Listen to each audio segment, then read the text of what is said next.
I found out my parents secretly bought my brother a house, but refused to help when my daughter needed surgery. She's adopted, my father said. Not fully family, son. If we're being honest, my mother added. Last night, I sat across from them at dinner. What I said next shattered the family forever. My name is Mark.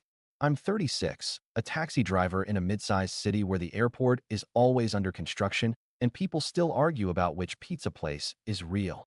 I work nights mostly. Fewer tourists, more stories. I keep a thermos of strong coffee, a roll of quarters for parking meters, and a phone charger for every brand because tips happen in small ways. I'm the older son. I grew up being told I was steady, useful, the one who could be left alone with a list and return with everything checked off. My brother, Evan, is 30. He's the golden one. Easy laugh, big dreams. He's allergic to early mornings and long explanations. Mom calls him our sunshine. Dad calls him our hope. I married Anna when I was 26. We rent a two-bedroom over a pharmacy. Our daughter, Lily, is 8. We adopted her when she was 3 weeks old. She has a small dimple in her left cheek and a loud opinion about socks. She calls every dog sir, even when it's clearly a lady. When I pull up to school in the cab and she sees me, she runs like her backpack is trying to fly away. Taxi work taught me patience. You listen. You don't correct. You drive. You get people where they need to go even when they give you bad directions. That's how I used to handle my family. Let them talk. Not. Take their exits for them. Last winter, Lily's cardiologist said the quiet thing out loud. Surgery within a year. He didn't dramatize it. He explained it like a weather forecast. He drew a simple picture of a heart on the back of a billing sheet and circled the part that needed help. I folded the paper like it was delicate. Anna reached for my sleeve under the table. We drove home without the radio on. I didn't tell my parents that day. I told them a week later when they came over to drop off a box of canning jars Mom found for soup season. They sat at our tiny table and complimented the curtains. I said, Lily will need surgery this year. Mom blinked fast. Dad put his hand on the box like he might lift it and leave. We'll pray, Mom said. We will, Dad echoed. I thought that was the first stone in a wall of support. I thought wrong. But that part comes later. Tonight's scene, a Sunday dinner at my parents' house. Roast chicken, overcooked green beans, Dad's special mashed potatoes that he stirs with a wooden spoon he won't let anyone else touch. Evan is late, as usual. Mom has the news on mute, so the anchor moves his mouth with no sound, like he's telling secrets. I bring a salad because we were told to bring something fresh. Anna sets Lily up with crayons at the end of the table. Lily draws a taxi with wings. Super cab, she says. Evan walks in 30 minutes late with a paper bag from a bakery and a story about traffic. He kisses Mom's cheek. He gives Dad a half hug that looks like a handshake that lost its way. He ruffles Lily's hair and says, How's my favorite lady? Lily says, I'm drawing you a ticket for speeding. He laughs like that's the best joke anyone has ever told. We eat. The conversation is soft and shallow. Work, neighbors, the old man down the street who paints his mailbox every month. I wait for someone to ask about Lily's appointment last week. No one does. I am used to making the first move, so I do. Her oxygen levels are holding. I say. The specialist is optimistic. The surgery window is late summer. Mom nods. She drinks water like she's auditioning for a commercial. Dad says, hospitals are thieves, like that's the same as empathy. Evan says, summer is rough for me. Busy season. He doesn't have a job that has seasons. He has projects that have moods. I start to say something about schedules. Mom interrupts with a bright voice. Speaking of homes, Evan, tell them about the place. My fork stops halfway to my mouth. What place? Evan smiles, a little shy, a little smug. It's nothing yet. Just looking. Dad can't hold it in. Our boy found a cute bungalow near the lake. 2 bedrooms, big yard. Needs work, sure, but bones are good. Mom puts down her glass. We want him settled. He's been unsettled far too long. She looks at me the way she looks at a misaligned picture frame. You know how it is. I say, how what is? She doesn't answer that. She passes the potatoes. Lily leans over her drawing. Can Super Cab land on the roof? Anna says, only if it's reinforced. I watch my parents watching Evan. It's the look of people placing a crown on a head and convincing themselves it's not heavy. I don't ask more questions because I'm not ready for the answers. We finish dinner. We clear plates. Mom washes. I dry. She says, you should really think about moving closer to us. We could help more. I say, we're fine. She says, you always say that. On the way out, Dad hands me an envelope addressed to him and Mom. Since you're going past the post office, he says. It feels light. I tuck it into my jacket. We buckle Lily in. Anna whispers, "You okay?" I lie and say, "Sure." At a red light, I remember the envelope. I open it because I think it's a coupon book or a church flyer. It's an insurance binder. New property. Address I don't know. Policyholder, the Bennett Family Trust. Primary resident, Evan Bennett. The light turns green. Someone honks. I don't drive. For a second, the city goes quiet in that way it only does in your head. Anna puts her hand on my arm. "Mark." I swallow. I feel the old rolls moving around the table like silverware. I hear the sentence I don't want to hear, the one I don't want to repeat. It shows up anyway. When I ask them later, my father will say, "She's adopted." My mother will add, "Not fully family, son, if we're being honest." That's the first trigger. Not the money. The sorting.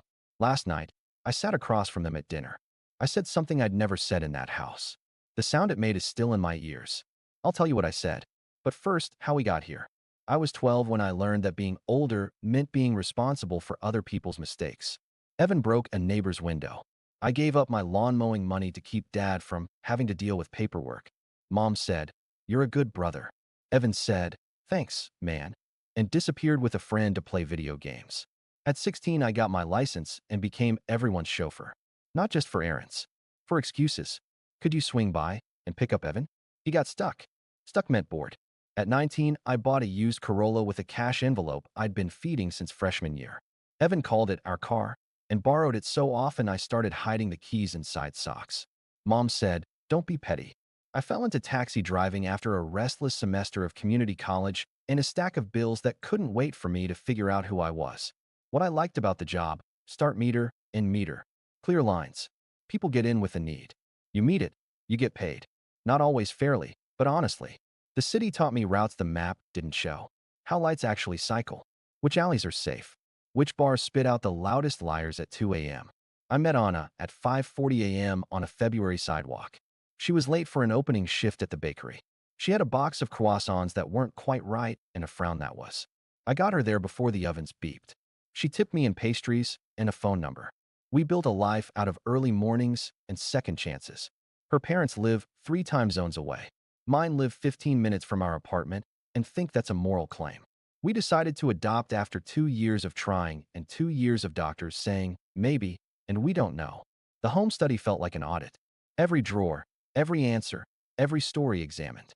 We passed because we told the truth and because we're boring in the best ways. Lily arrived and turned boring into bright. She hates blueberries unless they're in pancakes. She sings to the vacuum. She loves maps. She'll sit in the back of the cab with my old atlas and trace lines like she's planning a heist. Mom said, "She's sweet." And then, later, in the kitchen when she thought Anna couldn't hear, "It's just different." Dad nodded into his coffee. "Blood is blood." I said, "Family is work." Mom frowned. "Don't be dramatic." The heart murmur came during a routine check. The cardiologist wrote the diagnosis in clear letters. He didn't flinch when Anna cried. He said, "This is common and reparable." Common sounded like a lie.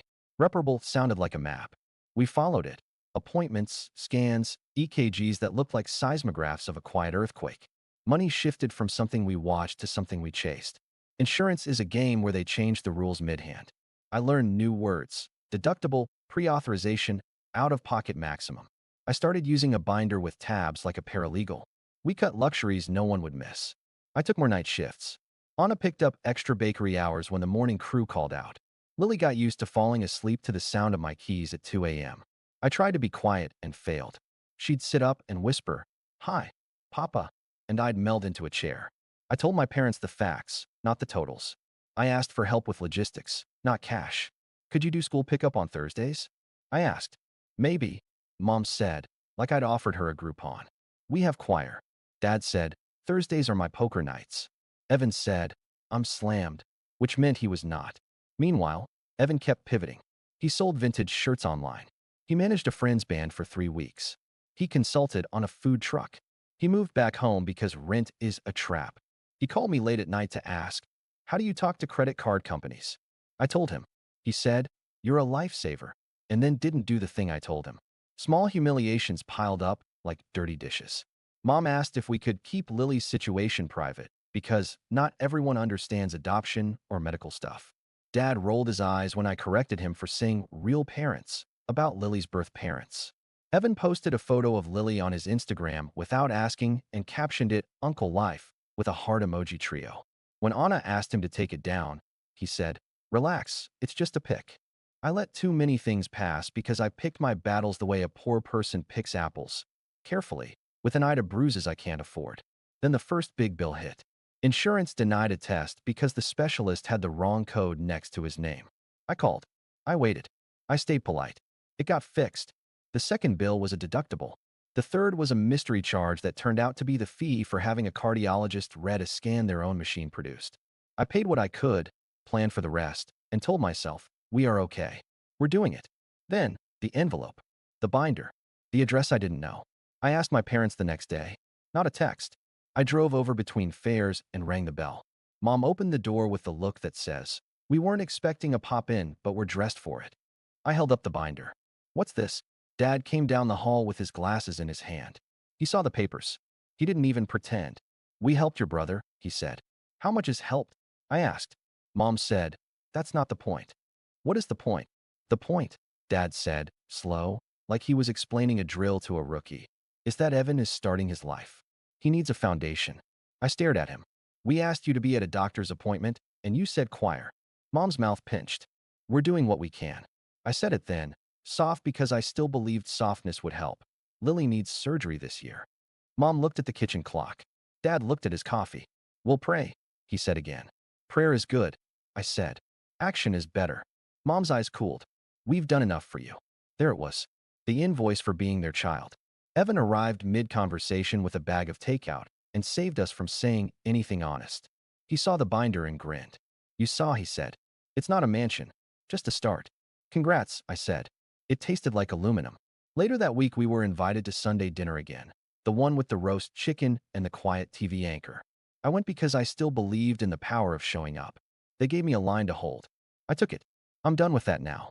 The thing that broke me wasn't the purchase. It was the sorting. The sentence, "She's adopted." The add-on, "Not fully family."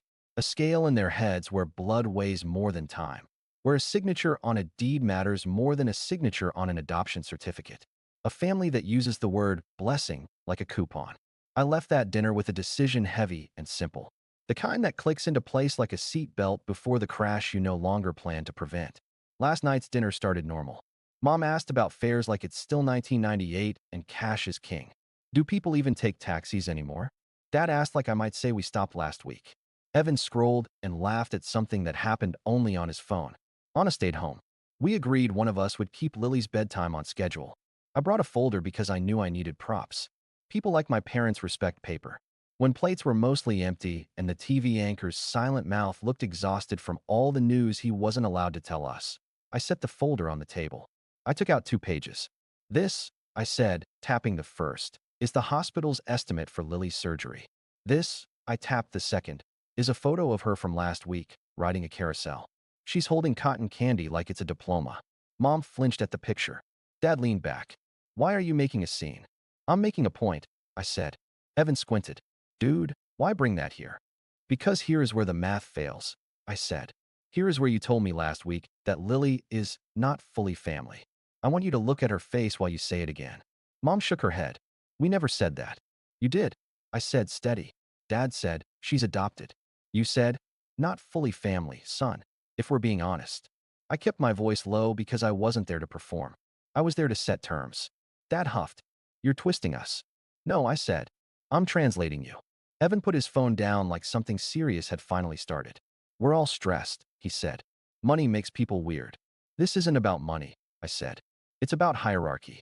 It's about how you decide who counts." Dad's face got that hard look it gets when the lawnmower won't start. "We helped your brother buy a house because he needs stability. You have a place. You're fine. We rent above a pharmacy," I said. "Fine is not the measurement. Need is." Mom's eyes filled with shiny tears she can summon for any crisis, including not being the center of a conversation. "How can you talk to us like this in our home?" "Because this is where you talk to me like I'm an ATM who forgot his PIN," I said. "I'm done." Dad leaned forward, elbows on the table, voice low and sharp. "Careful." I leaned back. "No." The word hung there like a new picture on a blank wall. "I'm setting boundaries," I said. "I should have done it 20 years ago. Here they are. We will pay for Lily's surgery ourselves. We will not take money from you if it comes with the price tag of disrespect. We will not co-sign anything for Evan. We will not be your emergency contact when a project fails or a pipe bursts or a credit card needs a clean name. Mom covered her mouth like I'd cursed. I hadn't. I was being cleaner than I've ever been. Dad's jaw moved like he was chewing nails. You're ungrateful. I'm awake, I said. Evan tried one more time to be the hero. Bro, why are you burning bridges? Over a misunderstanding. Misunderstanding would be saying the wrong thing. I said. You said the real thing. I finally believed you. Mom sniffed. We didn't mean she's not family like that. We meant, it's different. Different how? I asked. Different like you don't see her. Different like you get to opt out when it's hard. Different like you can buy a house for one child and tell another his child is a footnote. Dad pushed back his chair. The legs scraped. Get out. I will, I said, standing. My knees felt weirdly light, like the air had changed. But hear me first. I looked at both of them until they stopped moving. This isn't about revenge, I said. This is about closure. No one spoke. Even the refrigerator took a breath. I'm closing the account where I pay with my silence, I said. I'm closing the door where you come into my home with conditions. I'm closing the loop where Evan messes up and I fix it. You can call it cruel. I call it parenting my own family.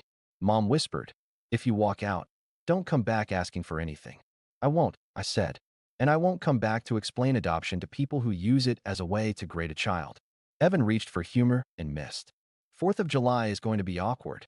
It'll be quiet, I said. I gathered the papers. I put the photo of Lily back in the folder. I left the estimate on the table. You can keep that, I said. It's what respect costs. We're paying it. I walked to the door. Mom said my name the way you call a dog who's about to bolt into the street. I didn't turn. I opened the door. I stepped into air that felt like air. The first thing I did when I got home was hug Anna longer than usual. She pulled back, looked at my face, and nodded like she understood without words. Lily was asleep. Her chest rose and fell in a rhythm I will never take for granted. The next morning my phone started its performance. 7:12 a.m. Mom, we should talk about last night. You overreacted. 7:16 a.m. Dad, return the spare key. 7:17 a.m. Dad, and the drill. 7:25 a.m. Evan. Dude, yikes. Mom's a wreck. 7:26 a.m. Evan. Just say sorry. 7:41 a.m. Unknown number. Family meeting tonight. 6 p.m. Aunt Barb. She loves committees and potato salad. I put the phone face down. I made Lily's lunch. Turkey sandwich, apple slices, a note that said, "You are brave." I drove the morning airport run and pretended not to hear my phone vibrate like a trapped bee. At noon, I called the hospital billing department to confirm the payment plan we'd set up weeks ago. The one I kept telling myself was a parachute and not a curse. The woman on the line had a voice that sounded like warm socks. We can start at $400 a month, she said. If anything changes, you call me. We don't send people to collections without trying to help. I wrote her name down. I said, thank you, like she had invented the concept. At 2 p.m. Mom called. I answered because I want the right kind of fight. The one where you show up and say your lines clearly. I don't understand how you can be so cruel, she started. I'm not being cruel, I said. I'm being clear. We're your parents. You are, I said. You're not my judges. And you don't get to downgrade my daughter to make your choices look better. Silence. Then the sigh that means she's collecting tears for later. Your father is very upset. He'll live, I said. So will we. By evening, the family chat looked like a bulletin board for a small-town drama club. Aunt Barb. We must set aside differences. Cousin Jess. Blood is thicker than water. Uncle Pete. Kids today are so sensitive. My cousin Ben DM'd me separately. Proud of you. I've got a spare AC unit if you need one. I sent him a heart. I muted the main chat. At 6:03 p.m., there was a knock like a landlord's. I checked the peephole. Dad. I opened with the chain on. He held up the spare key like a witness holds up an exhibit. Returning this, he said. He put it on my palm. It was warm from his fist. You'll be back when you need something. I need you to stop saying that, I said. His mouth tilted. We'll see. I closed the door. I put the key in a drawer with batteries and rubber bands and other things that are useful but not urgent. The next day, Evan called 12 times. I answered on the 13th because curiosity isn't a virtue. Bro, he said, this is getting out of hand. Mom didn't sleep. She'll sleep tonight, I said. Try chamomile. He laughed like I was being funny on purpose. Seriously, you know they didn't mean it like that. They're old school. Old school is for music, not ethics, I said. You're really going to ice us out? Over a sentence. It wasn't a sentence, I said. It was a policy. He exhaled. Whatever. Can you come by Saturday to look at the inspection report? The house has some weird wiring. Dad says you know this stuff. No, I said. A beat. No. No, I repeated. Hire an electrician. He hung up without saying bye. Progress, in a way. He used to believe I was an appliance. That week, I made a list titled New Rules. I wrote them on an index card and stuck it to the inside of a cabinet like a restaurant's food safety certificate. No loans. No co-signing. No emergency rescues. One channel of contact. Email. No late-night texts. No drive-bys. Any visit requires respect for Lily. One comment, and the visit ends. Anna read it and kissed the top of my head. I like this Mark, she said. He's boring in a brave way. We told Lily a kid version. We're taking a break from Nana and Papa, I said in the car after school. Grown-up feelings got tangled. She was quiet for a minute, thinking like she does with her whole face. Is it about me? She asked. No, I said. It's about how we protect our home. Do you still love them? I love us more, I said. That's what dads are supposed to do. She nodded, satisfied. Can we get ice cream? We got ice cream. She picked rainbow sprinkles. I picked chocolate because sometimes you say yes twice. The date came. July 18th. I wrote it in the calendar in big block letters. We built a plan like a bridge. Neighbor on call for the cat. Anna's coworker on call for bread deliveries if she needed to bow out. My boss approved time off. The night before, I lay awake and counted the tiny sounds the apartment makes in the dark. The radiator's hiccup, the upstairs neighbor's chair, Lily's breath. At the hospital, Lily was braver than anyone. She asked the anesthesiologist if the mask came in purple. It didn't. She accepted teal. She squeezed my fingers like a code. I squeezed back. In the waiting room, I sat under a TV that showed daytime court shows and tried to remember how to breathe. The surgeon came out 4 hours later with a face that said, "Good news." He said the words. I heard them like water. I sent one email to the family address I'd made for this. Surgery successful. Recovery going well. We will update when we're ready. My mother responded with a prayer hands emoji and, so glad. When can we visit? My father wrote, let us know if you need anything. Evan wrote, proud of you, bro. I closed the email and went back to Lily's room where the machines beeped in a language I was learning to not fear. Recovery was slow and holy. We measured meds and naps like ingredients. Anna kept a notebook with times and doses. I tracked Lily's steps to the bathroom like they were miles. Friends came with casseroles and carpool offers. Our upstairs neighbor, Mrs. Shaw, left a bag of books and a note that said, we're here. I cried at the sink when no one was watching. I cried at the sink when Anna was watching. She put my head against her shoulder and said, let it out. We'll refill.